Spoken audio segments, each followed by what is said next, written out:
Hello, everyone, and welcome back to the 16 millimeter film crew. I'm Cindy. And I'm Dale. You can watch us on YouTube. You can like and comment on our YouTube videos and subscribe to our YouTube channel. You can support us on Anchor. You can listen to us everywhere podcasts are found at 16 millimeter film crew podcast. Leave us a rating review and visit us on our website at www.16millimeterfilmcrew.com. So today we're breaking down the 95th Academy Award nominations and sharing our predictions. We'll also be reacting live to the winners and biggest moments over on YouTube on Oscar night. So stay tuned for more information on that in the coming weeks. So let's just jump right into it. First category, we're going to go over best sound and All Quiet on the Western Front, Water, The Batman, Top Gun Maverick. I don't feel like I need to explain this category because people think best sound kind of fits with like best score, soundtrack and whatnot. But best sound is like we're talking about the mixing, how everything is a complete. So I don't really. I know people are going to complain if Elvis is a music based movie and it should win for the category. But I do kind of feel the best proponents or best ones that kind of do best sound usually all encompassing like more epics in a way. So you're dealing with dialogue, you're dealing with little ambiences as far as music underscoring what's going on. You're dealing with all these explosions, you're dealing with random people yelling out, screaming. So I kind of see either All Quiet on the Western Front or Top Gun Maverick doing it. Like I said, it has more of those those all-encompassing elements that lead to that you need for a good sound mix. Probably throw the Batman in there. The effects of the impacts of Robert Pattinson hitting people, and also the pitter patter of the rain. I guess like one of those three movies, I think, is the odds-on candidate to win best sound.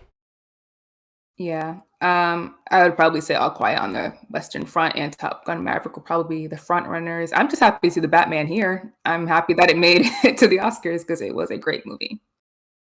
Okay, so next category is Best Original Score. So, for those of you who aren't familiar, score is the instrumental that you'll hear throughout the movies, not the soundtrack. So, not the song that you probably know, but the stuff that kind of runs through the background, the music that runs through the background. So, for the nominations, we have All Quiet on the Western Front by Volkner Bergman, Babylon by Justin Horowitz, The Banshees of Inisherin by Carter Burwell, Everything Everywhere All at Once by Son Lux, and The Fablemans by John Williams. I think Babylon won something. I think they won the Golden Globes, so it might be up there. All Quiet on the Western Front has so many nominations this this award season, so it might win as well. But I don't know. John Williams is like John Williams and Steven Spielberg, so like The Fablemans might have a chance. I don't know. I guess I would pick maybe Babylon. I've heard that the score was really good from that movie, so I don't know. I'm leaning probably toward Banshees. Those like a lot of those background pieces, a lot of bagpipes, a lot of violin, all of those kind of orchestral pieces in the background. The Fablemans is kind of weird because John Williams, of course, prolific conductor, but the songs and sounds that stick out to me most in the Fablemans are like the Beach Boys songs and whatnot that they would play when he's playing his movies. Like those are the ones that stick out for me. So it's yeah, I don't see Fableman's kind of winning. I do think probably for me it's Banshees. So the next category is best makeup and hairstyling. Of course, All Quiet on the Western Front, Batman, Black Panther, Wakanda Forever, Elvis, and Dale. I'm probably gonna go All Quiet on the Western Front. Yes, it's not one of those movies where like you would say Babylon or whatever, where makeup and hairstyling and stuff is important, but you know, they're actually doing makeup and stuff when you see those scenes of actors with their faces all muddied and messed up and stuff, and to do details to where it looks realistic and not going too above and beyond. Where it looks just like a pure mess for the sake of being a mess. While also leaving enough room for the actors and characters to emote while having their faces look dirty and ruddy. So I'm probably looking at All Quiet on the Western Front. yeah, the whale. Just in terms of prosthetics and stuff, I think that might win. Although Elvis might.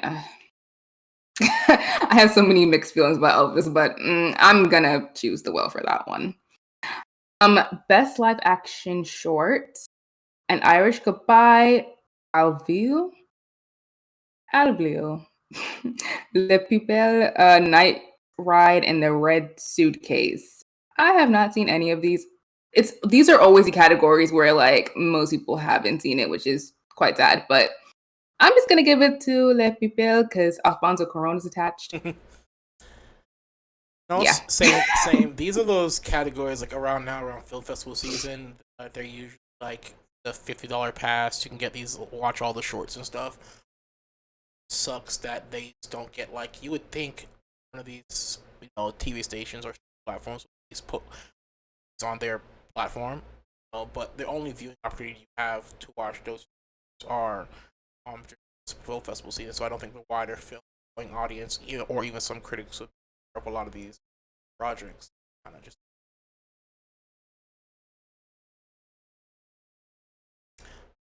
next category, of course, is best costume design. Babylon, Panther, Wakanda Forever, Elvis, Everything Ever, and Paris Goes to Paris.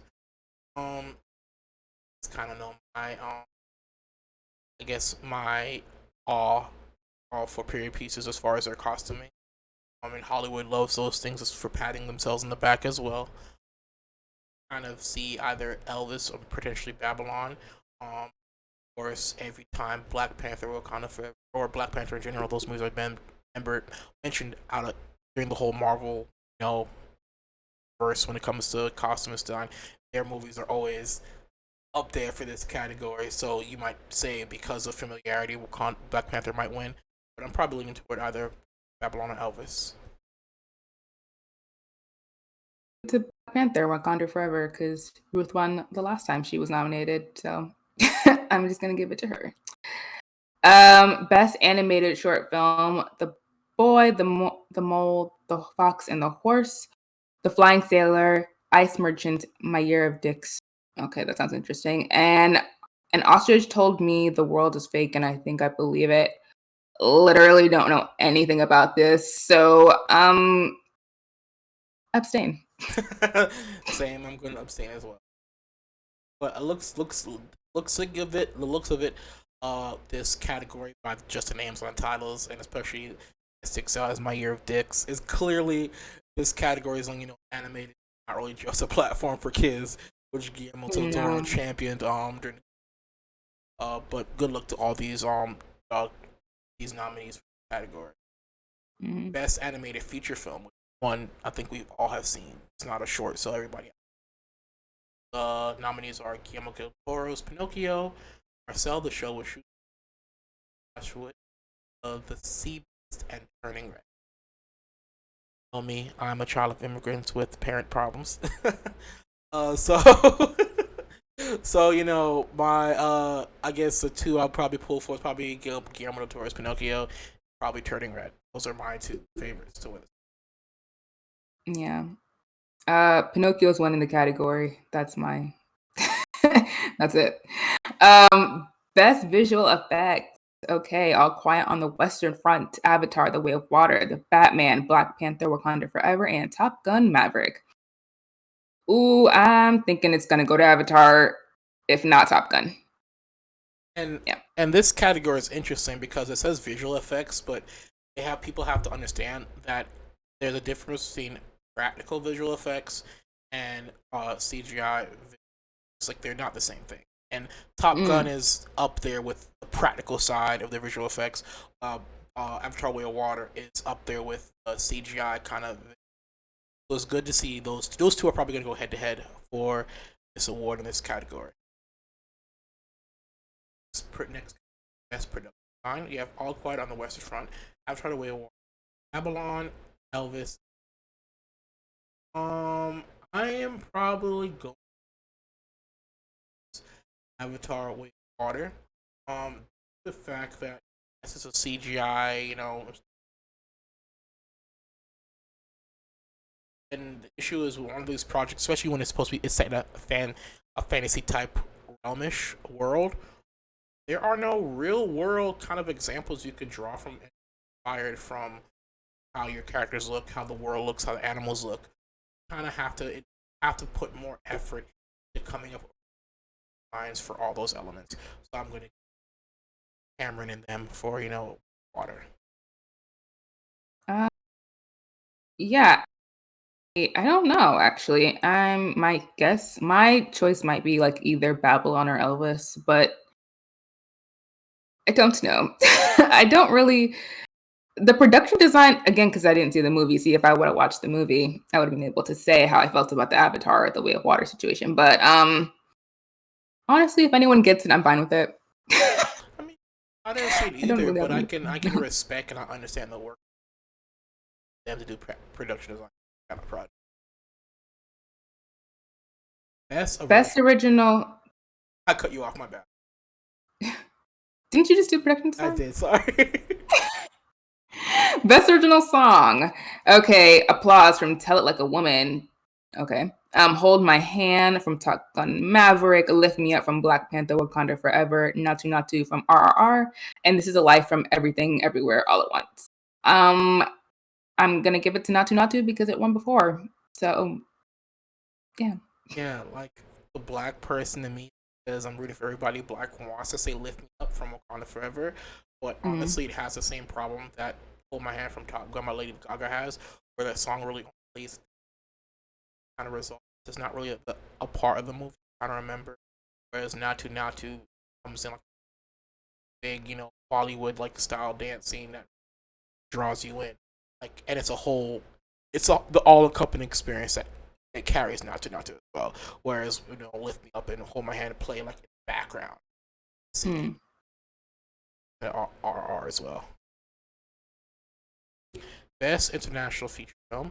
We have All Quiet on the Western Front, Argentina, Close, EO, and Fire Girl. Um, so I'm gonna give it to All Quiet on the Western Front, and I do applaud. It's really hard for international films to get the recognition and claim they do here, or foreign language films get the recognition. So I do think it was a good move for them to have Netflix distribute it so it gets the wider reach it would need to for everybody to see it in the States. Uh, say I'll give it to All Quiet on the Western Front as well, just because I don't think it will win Best Picture, so it'll probably win here. Yeah. If not that, then Argentina because it won the Golden Globe. Okay, Best Film Editing. So we have The Banshees of Inisherin, Elvis, Everything, Everywhere, All at Once, Tar, Top Gun, Maverick. Dale, can you explain what film editing really is? Like, what does that mean? Well, Why is it that significant? because everybody thinks when the editor receives the movie, all they're kind of doing is coloring, and that's kind of the other picture. Honestly, a lot of the pacing issues we see and witness in movies, watch them, usually those issues get solved in the editing room. Editor 9 times out of 10 most likely is working with the director of the movie. Like this scene might have been a beat too long. They fix that in editing, or sometimes in scenes where movies that deal with a lot of flashbacks, they say, okay, let's reduce this cut and put another cut in there, and stuff like that. And also sometimes what the director might view as the best take of the scene might not fit with the when you start putting the movie together, might not fit, like the delivery of the actor might not fit which his co-star said in the previous scene. So it's kind of like editing is like a big giant puzzle.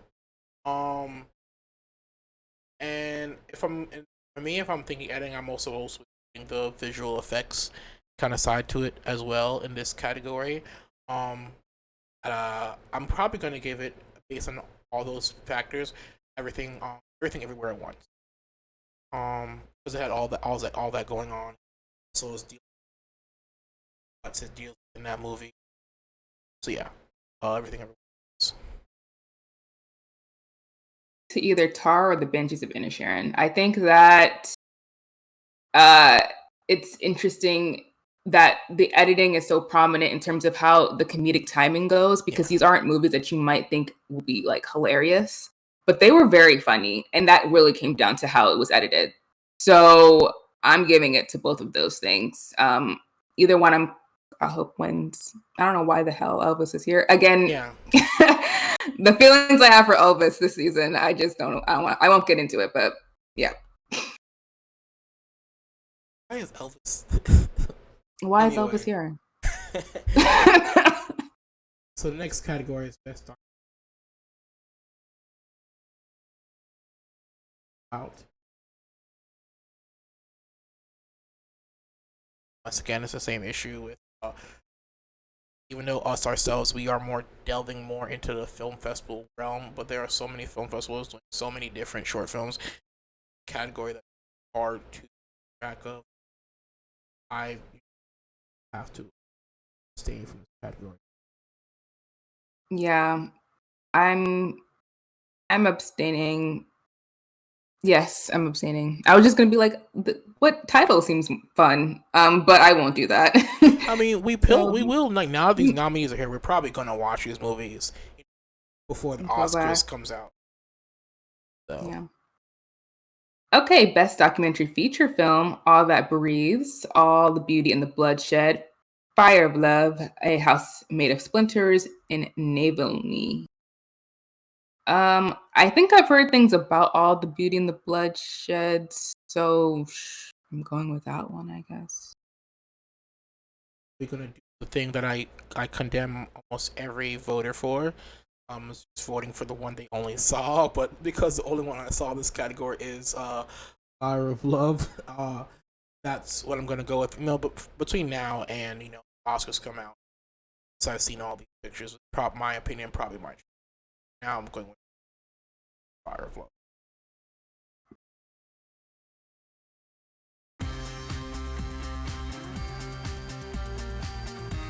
Yeah, I'm also going with Tar. Why the hell is Elvis here? This has to be like an ongoing joke. Like, why are you here? But I do think that Bardo had a really good cinematography. I just didn't get to watch it yet. But when I do, from what I've seen, the stills and stuff, it looks really good. But yeah, giving it to Tar. Best original screenplay. Ooh. Okay, let's do this. The Banshees of Inisherin, Everything, Everywhere, All at Once, The Fablemans, Tar, and Triangle of Sadness. I'm giving it to The Banshees of Inisherin. Yeah, really good script, like really tight, and the way that it was able to have such an impact, even though such a simple story. I'm giving it to Mr. Martin.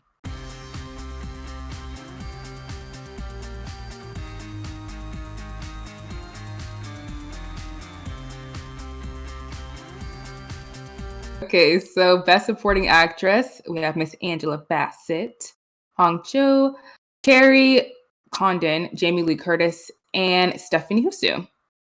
Angela Bassett's taking it, and if she doesn't take it, I'm rioting.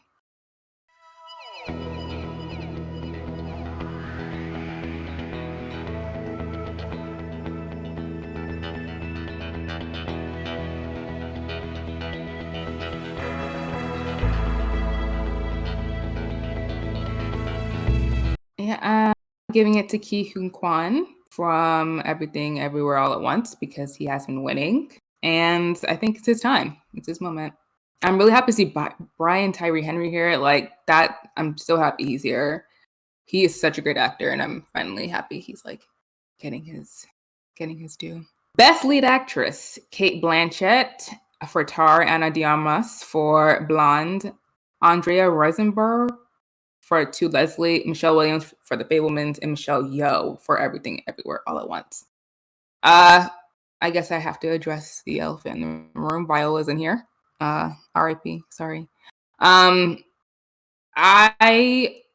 want it so badly to go to Michelle Yeoh. That's where my heart is. My heart is with her on this. Do I think Kate Blanchett might end up taking it? Yes. But I'm standing by Michelle Yeoh in this moment. Yeah, I'm going to. Oh man, this is a good category. I'm looking for either Blanchett or Michelle Yeoh. To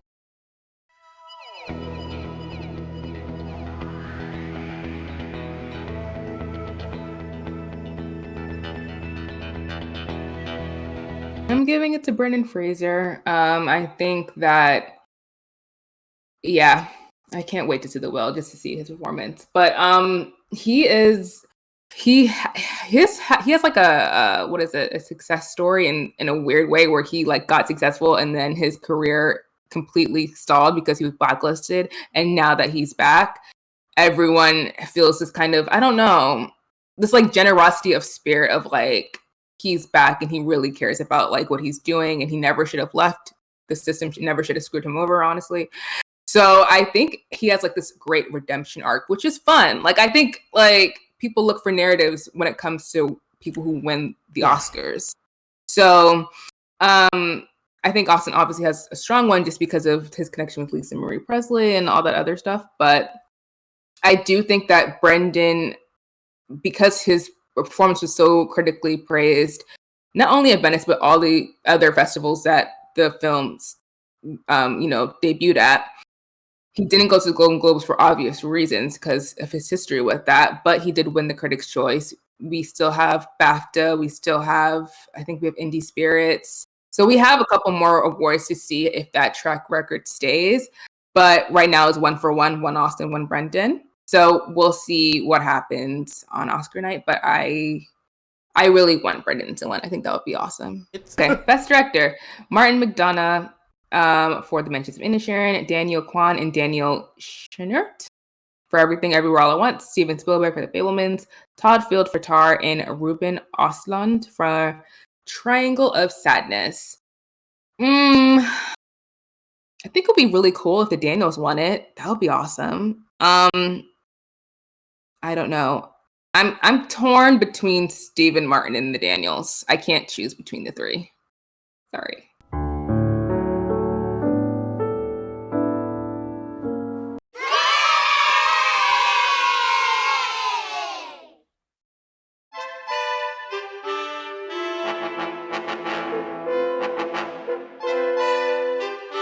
Interesting enough, I'm surprised that Decision to Leave isn't anywhere. I really thought it was going to be for international, if not international in Best Picture. It's nowhere to be found here, which is very interesting to me. If I had my way, it would be After Sun that would win Best Picture, but I know that's not happening, so whatever. But I think I'm gonna take a big swing and say it's going to Everything Everywhere All at Once. Not only because of the critical praise, but just how it performed at the box office. I feel like this movie is like Parasite, Moonlight. Like it's one of those movies that were driven by the fans, where it was like it forced Academy voters to actually pay attention to it. And I feel like this is like a really landmark movie in terms of like American Asian people, like, or Asian Americans made this movie. It's an American film. They have all Asian actors, and it's not like a drama. It's a like sci-fi multiverse type of interesting, like weird movie. And the fact that he even made it here is an accomplishment in and of itself. But I do think that there's a lot of goodwill towards this film. So I'm assuming that they might take it. If not, I would say my second choice might be Banshees in Sharon. If not that, All Quiet on the Western Front again, because it has so many freaking nominations. But yeah,